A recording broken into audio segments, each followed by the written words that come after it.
Okay, I am going to do example 6 on this video, but before I get to that, I need to correct something that I did wrong on example 5. At the end right here, we solved for t. T is the number of years, not the number of quarters. If we had solved for n, we would be finding the number of quarters, but we didn't. We solved for t. So when we used the calculator and we came out to 11.5667949247 years, that's how many years. So 11 years is how many that we need, and then we need to know how many quarters. How many quarters is this right here? So I took those decimals and I multiplied it times 4 because that's how many quarters there are in a year, and I would need 2 more quarters and then part of a third one. So this is where I'm going to round up and say I need 11 years and 3 quarters. You could also just answer in quarters, and we're going to use the calculator next because I also forgot to show you how to do it on the calculator.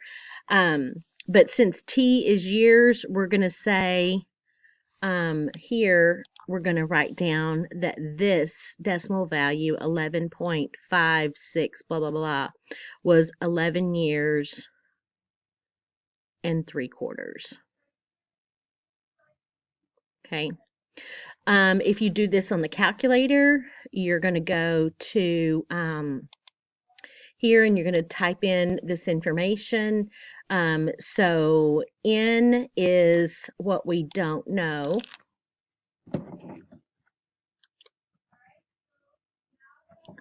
Okay, and our percentage is going to be 8 divided by 4. So you can do the 8 divided by 4. I can also do 8 divided by 4 in my head and get 2. My P value is 10,000. So I'm going to type in 10,000, and that's usually a negative. Everything's moving very slow. So I'm going to put a negative there. And then I want my future value to be 25,000. So,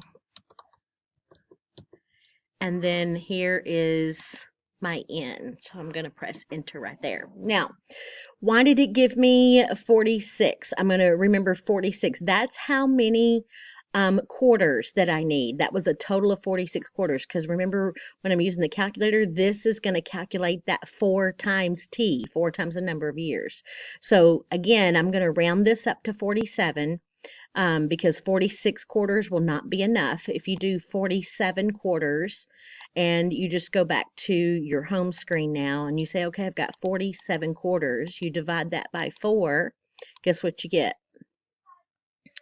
Let me get approximately 11.75. So again, you've got 11, you need 11 years, and then this 0.75 is, let's do the 0.75 times 4, and it will tell you you need 3 quarters. So it's the same thing. We got the same answer either way. We need 11 years and then 3 quarters, or a total of 47 quarters. Doesn't matter to me how you say it. Okay, so example 6 is literally just plugging in everything that's in, for this example, everything that's in this formula right here. This example doesn't give us compounded continuously, so we don't want to use it. Let me make sure you understand what they're asking. They're saying, okay, here are 2 different CDs, but because they are compounded differently and they have different interest rates, it's very hard to compare one to the other and say which one's better. So what we do is we say, okay, what if these were both just a simple interest rate program, or they were just on a simple interest? Which one's going to give me more money at the end? So that's what we do. We kind of manipulate the formula so it's like we figure out what it would be if it was a simple interest, and then see which one gets us more money. The highest interest rate will give us the more money. So that's what we're doing. We're manipulating these things that have too many differences for us to tell which one's better into being close enough to the same that we can tell which one's better. So we just plug in these numbers. We need this the interest rate for the compounded interest rate. That's the R. The M is how much it's compounded. We're gonna divide the interest rate by the M, raise it to the M power, and then subtract that 1 off again. So I just plugged in my numbers. I'm going to go to my calculator, plug those values in right there, and then this is the interest rate. It said it wanted 3 decimal places, so I went too many, so I need 5 digits after the decimal. So that's going to be 4% and then 9.917. That 6 is going to turn into a 7 because that 7 is a number that's bigger than 5. So it's going to be 4.917. That's going to be the answer. 4.917%. And then again, this one, oh, and remember how they told us they would make it plain when we're supposed to use 365 for daily? Well, they didn't, because I went back and looked at the book, and nowhere did I see where it said use 365 except for an example. So the first time I did it, I didn't get the same answer that the book did, because I used 360. But when I went back and used 365, I got the correct answer. Compounded quarterly, that means the M is 4. So I take this interest rate and divide it by 4. And then raise it to the 4th power, subtract out the 1. I did that already on here, and that came out to be, I need 5 decimal places. So that's going to be 4.939. 4.939. So that's going to come out to be 4.939. And that means that this one is the better deal. So the higher interest rate, but compounded less, compounded quarterly, is going to give you a little bit better deal than the 4.8 compounded daily. So this last example, same formula that we were using up here.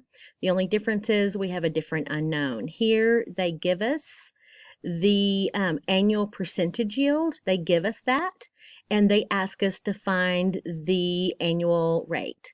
So I just said, I know I'm going to be finding the R. It's compounded quarterly, so that's my M. And the APY is 5.8, so I changed that to a decimal, and all I've got to do is get the R by itself. So the first thing I got to do is isolate the exponent, so that means I got to get rid of the 1. That's easy enough.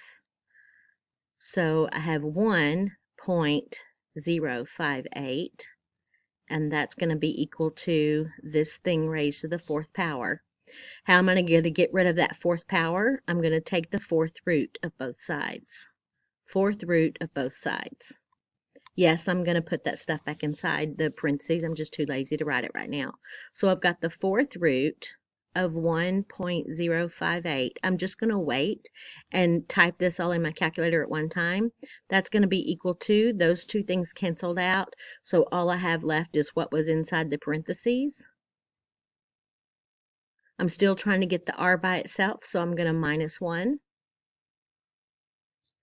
So now I've got the 4th root of 1.058 minus 1 is equal to R divided by 4. How do you undo divide? You multiply. So I'm going to multiply both sides by 4. And this is what I'm going to type in my calculator to figure out what my R is. So I go to my calculator, I type it in. If you want to do the 4th root, this is how you do it. Let me go ahead and press enter and show you. That lets you put the 4th root in, and then I put the 1.05. Anyway, 4 times the 4th root of that minus 1, and my nominal interest rate is move it 5 places, because I think they said round to the nearest. I don't know. I don't see that. I don't see instructions on how to round, but I'm going to do it like I've been doing the other ones. So that would be 5.678. That 9 will make that last 7 change to an 8. So move the decimal 2 places, 5.678.